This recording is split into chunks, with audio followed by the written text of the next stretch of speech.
His words didn't hit me as hard as the laughter did. 80 faces swiveled in my direction, some smirking, others suddenly fascinated by their phones as the new director, Alex Grant, stood before the screen with my name highlighted in red. "You've done some nice work, Lily," he told me, his smile like a surgeon's right before the first incision. "But you've become a bottleneck." The air in the conference room was too still, the lights too bright. For a second I thought I must have misheard him. A bottleneck. I'd given this company 17 years, long before Alex had even graduated from college. The logistics systems that made us profitable were built by me.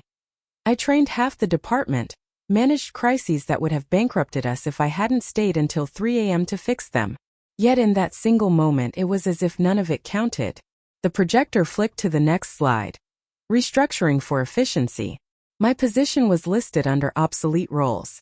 Someone snorted under their breath. Another person chuckled. The sound spread like a crack racing through glass. Alex clasped his hands, his designer watch glinting under the fluorescent lights. "We need to be agile," he continued, pacing as if he were lecturing a classroom. "Legacy systems and outdated processes have been holding us back. We're moving forward with automation and younger, tech-driven staff." Younger. That word stung more than obsolete. I kept my gaze fixed on the table, refusing to give any of them the satisfaction of seeing me break. I could feel the heat climbing up my neck, the pulse hammering in my ears. I'd spent nearly 2 decades here, and now I was being erased in a 15-minute piece of corporate theater. He clicked to another slide, my team's new structure, and I was nowhere in it. "Effective immediately," he announced. "Lily's department will transition under Tyler Chun. He'll lead the implementation of our new platform." Tyler, my former intern, sat up a little straighter, trying hard not to look proud. The same kid I'd mentored, the one who'd once asked me to review his graduate school application, now nodded like a puppet, pretending he had earned it. I gripped the edge of my chair until my knuckles turned white. Every instinct screamed at me to stand up, to defend myself, to say something. But I just sat there, frozen, waves of humiliation washing over me. Then a voice cut through the silence from the back of the room. "Do you even know who she is?" The laughter died instantly. Every head turned. An older man stepped forward, leaning heavily on a cane. His presence seemed to suck the oxygen right out of the room. It took me a heartbeat to place him. Edward Kane, the company's founder. He rarely showed up at these meetings anymore. I hadn't seen him in person for years. Alex blinked, caught completely off guard. "Mr. Kane, Quiet." The word wasn't loud, but it carried the weight of decades of authority. He took a few slow steps forward, his eyes locked on Alex. "Do you have any idea who you're talking to?" The room fell into a dead silence. I could hear the hum of the projector, the faint creak of someone shifting in their chair. "This woman," Mr. Kane said, pointing his cane directly at me, "built the foundation you're now standing on. When our systems crashed back in 2008, she rebuilt them from scratch while half the company panicked. When we nearly lost the Jupiter contract, she stayed for 72 hours straight to save it." My throat tightened. I remembered those nights. No sleep, empty coffee cups, the faint hum of the servers. I'd never expected anyone to remember. But here he was, listing the years I thought had vanished into oblivion. He turned to Alex. "You call her a bottleneck. You should be thanking her every day you have a job here." Alex's jaw clenched, but he kept his tone smooth. "With respect, sir, I value her contributions, but business evolves.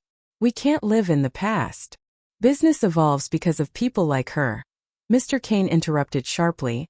"Not by replacing them, but by learning from them."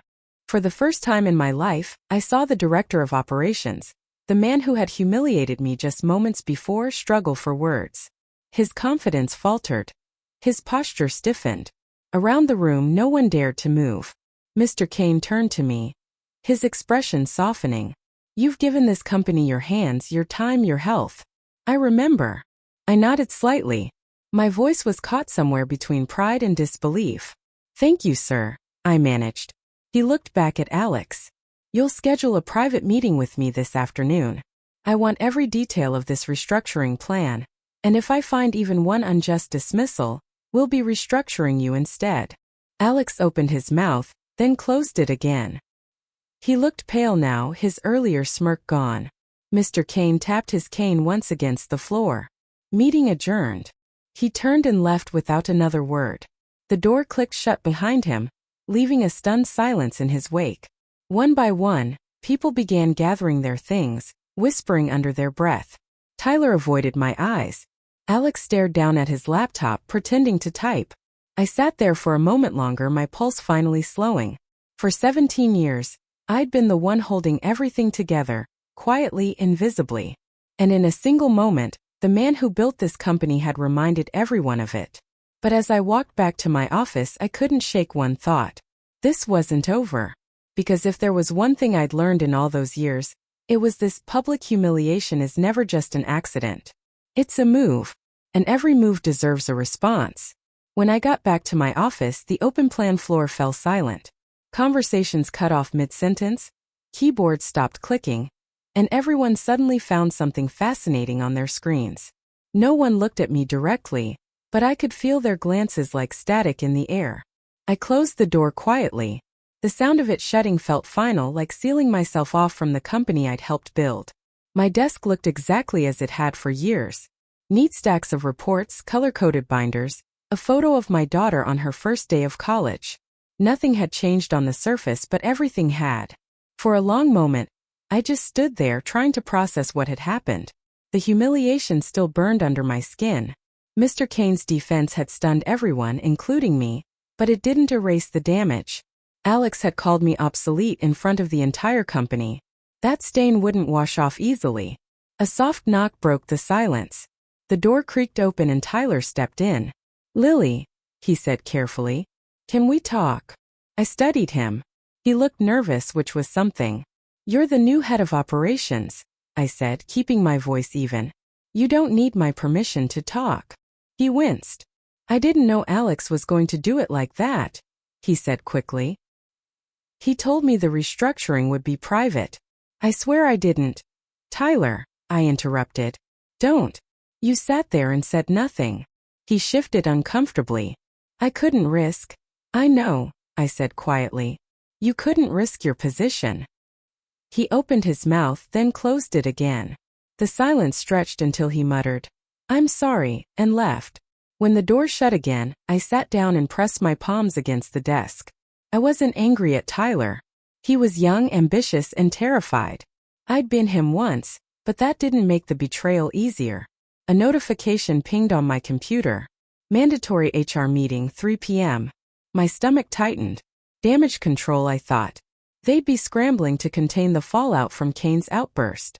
At 3 sharp, I walked into HR's glass-walled office.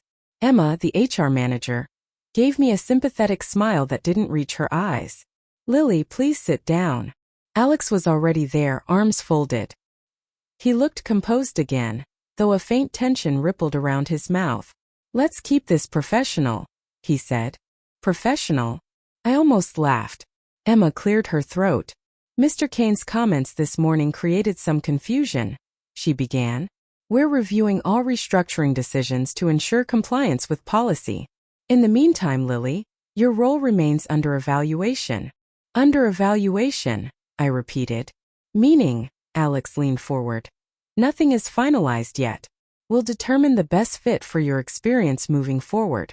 You've been with the company a long time. We value that." His tone was smooth, but his eyes gave him away. He wasn't apologizing. He was regrouping. "I see," I said. "And how long will this evaluation take?" "A week, maybe 2, Emma said. "Please don't worry. You'll continue receiving full pay."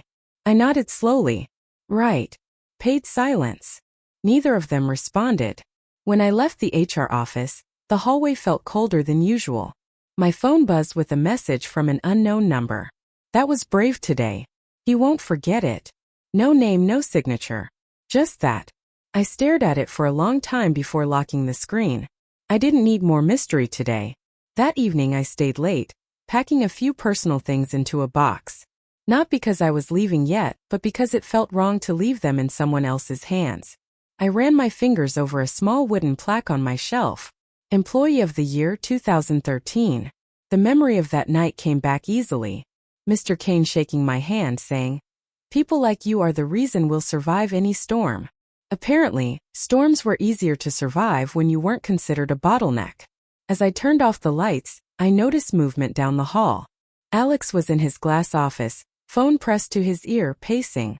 His reflection shimmered faintly in the dark. I couldn't hear his words, but I caught fragments. Kane's interference, optics, temporary hold. So that was it. He wasn't backing down, just buying time until he could make his next move.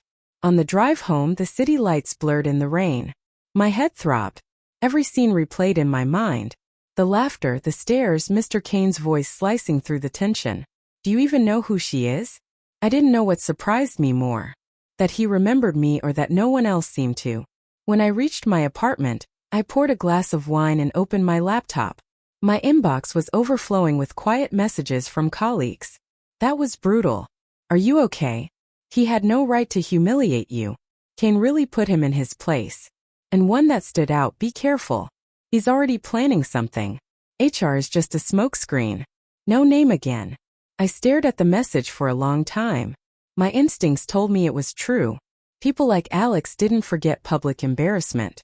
They retaliated quietly, efficiently. I leaned back in my chair, the glow of the screen reflecting off my wine glass. I didn't know what Mr. Kane's sudden defense meant for me, whether it was protection or temporary luck. But I knew this. The fight wasn't over. And if Alex thought I was just an aging obstacle he could quietly push aside, he'd soon learn something about women like me. We may bend, but we don't break.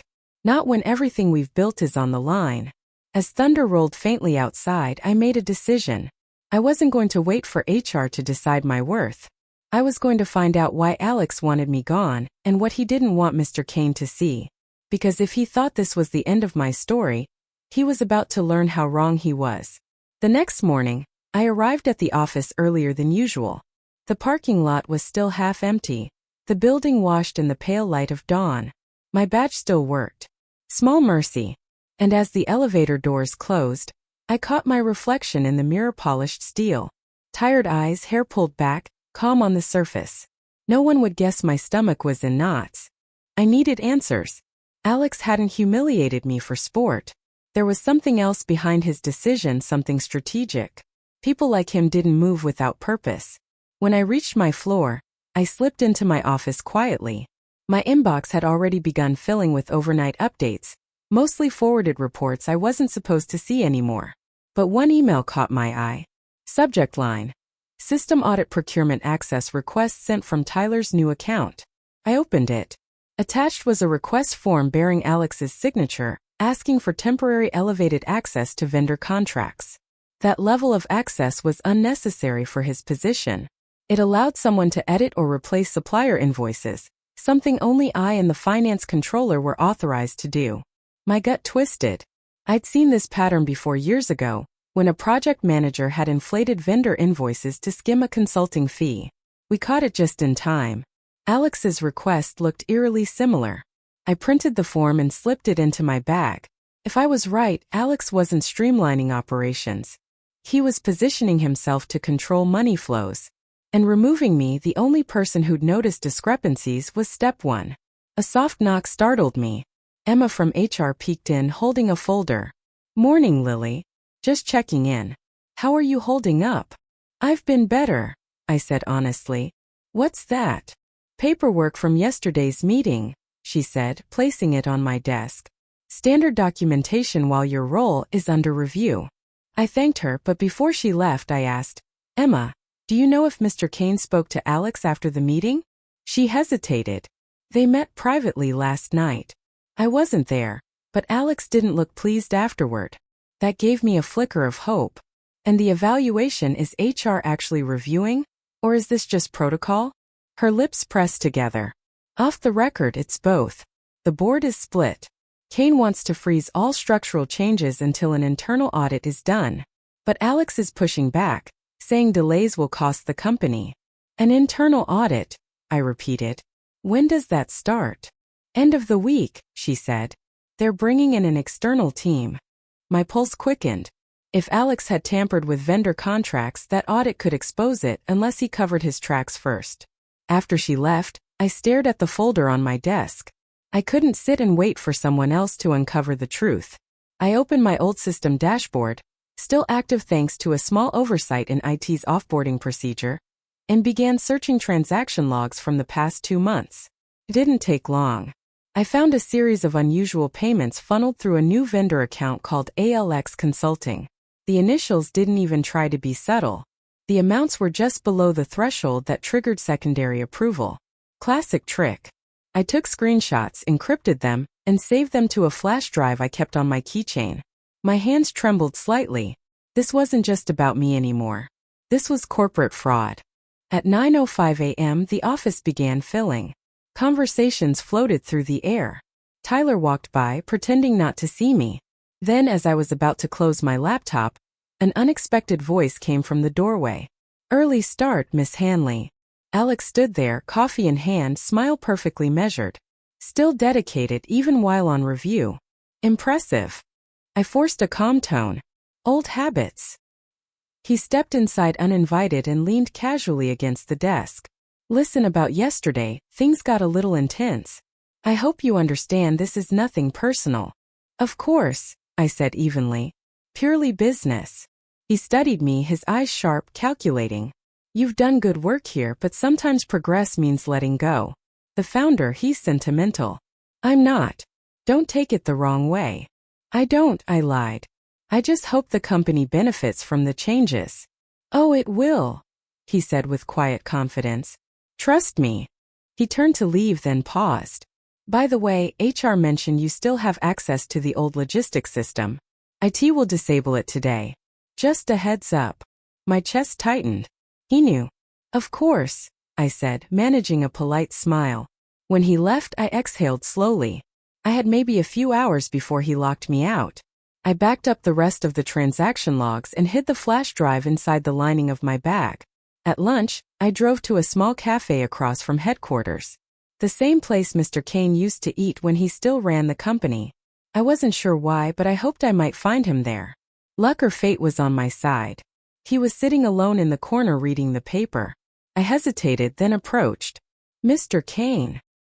He looked up, surprise flickering in his eyes before softening into recognition. "Lily," he said warmly. "Join me." I sat down, lowering my voice.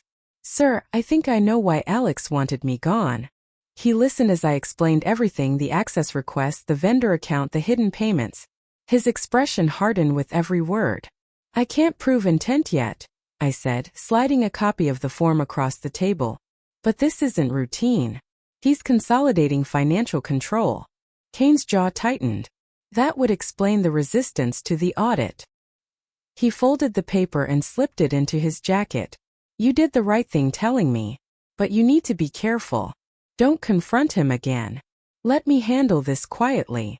"I can't just—" "You've done enough," he interrupted firmly. "I'll make some calls. Go home early today. And Lily, thank you." As I walked back to my car, my phone buzzed again. Another anonymous text. "He knows you talked to Kane." My blood ran cold. When I looked back toward the office building, Alex was standing by the window of his corner office, phone pressed to his ear, eyes locked on the parking lot straight at me. I didn't sleep that night. Every sound outside my apartment made me flinch. The glow from my phone on the nightstand kept me half awake, waiting for another message that never came. By sunrise, I had convinced myself I was overreacting, but a part of me knew I wasn't. Alex knew I'd gone to Kane. That much was certain. The question was how. When I arrived at work the next morning, the air felt heavier. My badge still worked, but I noticed 2 security officers standing near the elevators, pretending not to watch me. In the office, people avoided eye contact altogether. Even Tyler's desk was empty. As I sat down, my computer booted to a new login screen. My access had been fully revoked. A message appeared. "Account deactivated. Please contact IT." They'd moved faster than I expected. At 9:12 a.m., Emma from HR appeared at my door. Her face was pale, lips pressed tight. "Lily," she began, "could we speak privately?" I nodded, following her into a small meeting room. She closed the door softly. "I wanted you to hear this from me," she said, lowering her voice. "Alex reported that you accessed confidential financial files after your role was suspended." My stomach dropped. "That's not true." I accessed data I was still authorized to view. I believe you, she said quickly. But the board's being told you leaked sensitive information to external parties, possibly to Mr. Kane. I felt my pulse hammering in my throat. That's absurd. I know, she said. But he's building a case. He's saying your actions could compromise pending contracts. I took a steadying breath. And what does the board believe? She hesitated. They're divided. Kane's pushing for a formal audit, but Preston, our CEO, is backing Alex for now. HR has been instructed to suspend your employment until the investigation is complete. Suspended. It felt like the word itself sucked all the air out of the room.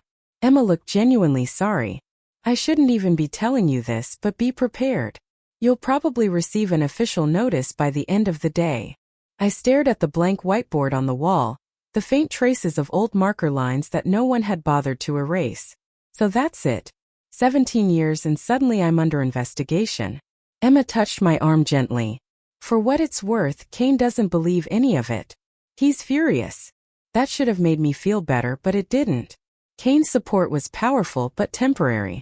If Alex managed to fabricate evidence before the audit began, I'd be the scapegoat. When I returned to my office, a cardboard box sat on my desk with a note from security. Please clear personal items before noon. I stared at it for a long time. It wasn't just a box. It was the physical manifestation of erasure.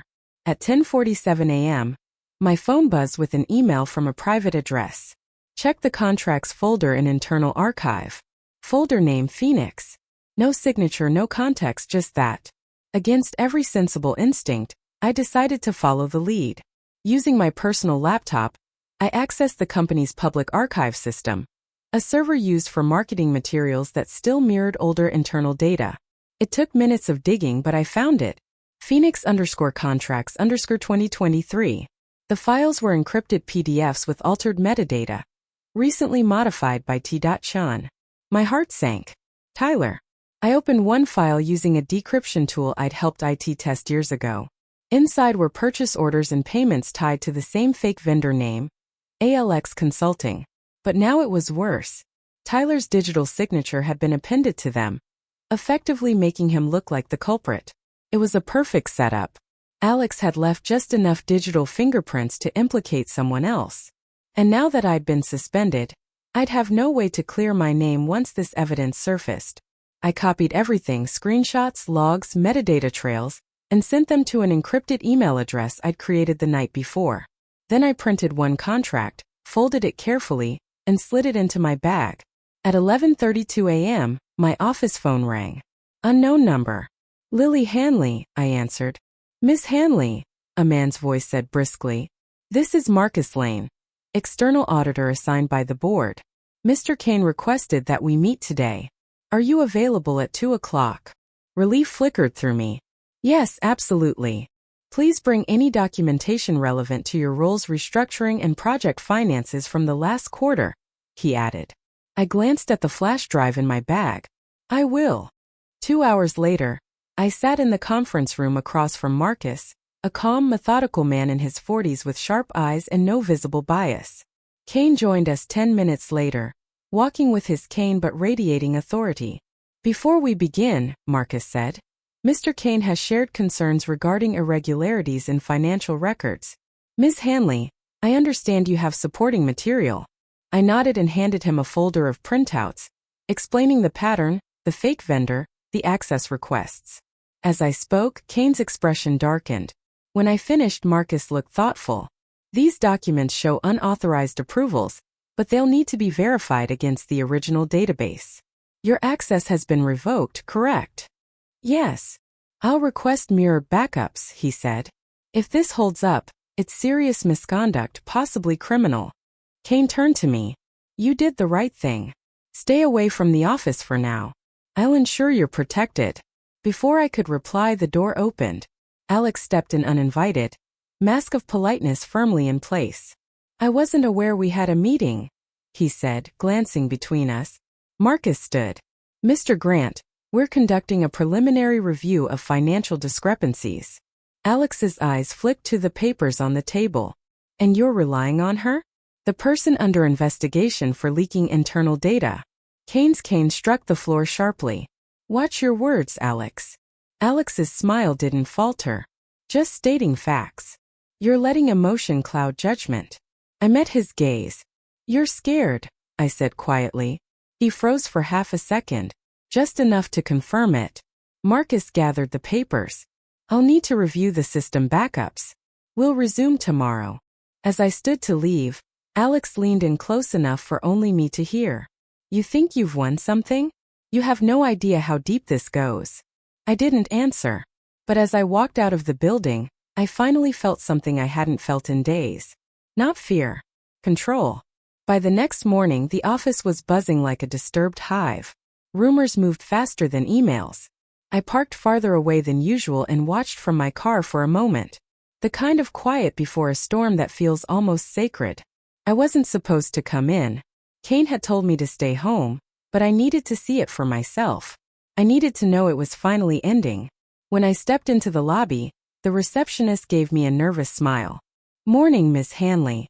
They're expecting you upstairs. Who's they? She hesitated. Mr. Kane, the auditors, and the board. My pulse quickened. It was happening. I took the elevator to the top floor. Through the glass walls of the conference room, I could see everyone already seated. Kane at the head of the table, Marcus beside him with a thick folder. Preston, the CEO, looked tense. Alex sat near the corner, his usual composure replaced by something brittle and sharp. When I entered, every conversation stopped. Thank you for joining us, Miss Hanley, Marcus said, gesturing to the empty chair opposite Alex. We'll be brief. I sat down, keeping my expression neutral. Marcus opened his folder. After reviewing the backup servers and transaction histories, we've confirmed multiple unauthorized modifications to vendor contracts over the past 3 months. Payments totaling just under $400,000 were funneled through a shell entity called ALX Consulting. A murmur rippled around the table. Marcus continued, voice calm but cold. The account was traced to an offshore company registered under an alias matching your initials, Mr. Grant.